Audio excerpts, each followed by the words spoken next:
Hi guys, just a quick update on my kit challenge.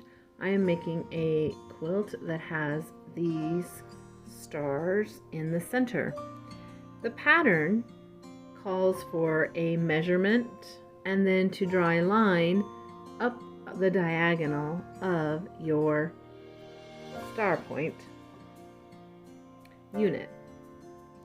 Unfortunately, I am not interested in drawing 128 lines, so I have decided to use a different technique.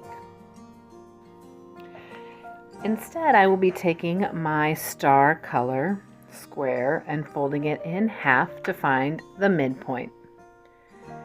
Then I'm going to lay that on top of my colored square and position my needle just to the outside of the middle crease.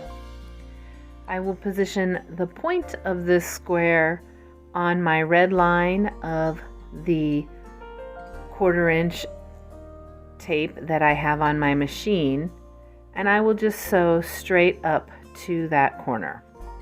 Next, I will press my star point open and I will square the unit back up and then trim off any excess.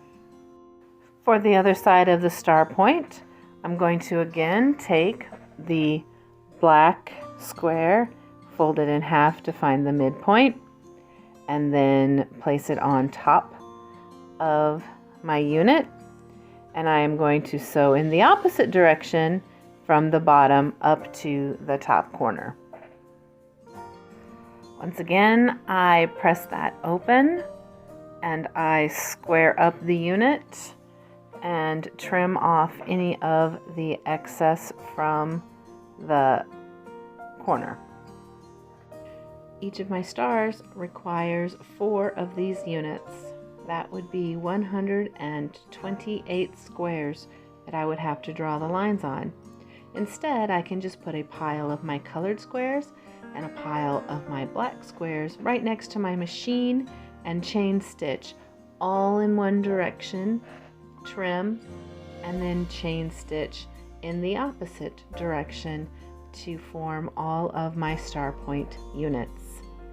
I hope you find this tip helpful. If you do, leave me a comment. Let me know some of the shortcuts that you take when you are using a pattern. I will see you next month, hopefully with a lot more progress.